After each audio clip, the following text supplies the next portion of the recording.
زور اگر اجازت ہو پہلے آپ نے اجازت مانگی تھی پہلے سوال کے لیے، اب کیوں مانگ رہے ہیں؟ اچھا ہیں کوئی بری بات کہنی ہے؟ نہیں ہاں پھر کیا ہے؟ اسی سے تعلق ہے وہ یہ ہے کہ کیا جنگل میں رہنا ہی مذہبی اقدار کے خلاف بات ہے؟ کیا ہمیں ان قوموں کو جنگلوں سے نکالنا چاہیے یا؟ یہ آپ کا سوال ہی عجیب سا ہے.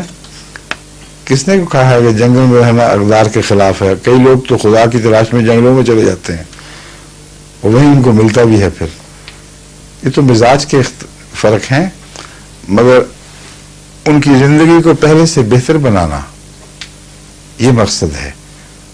اندھیروں سے نکالنے کا مطلب ہے ہر تکلیف دہ چیز سے ہر بہتر چیز کی طرف ان کو لے آنا، خواہ وہ اعتقادات سے تعلق رکھتی ہو، خواہ اعمال سے، خواہ طرز بود و باش سے.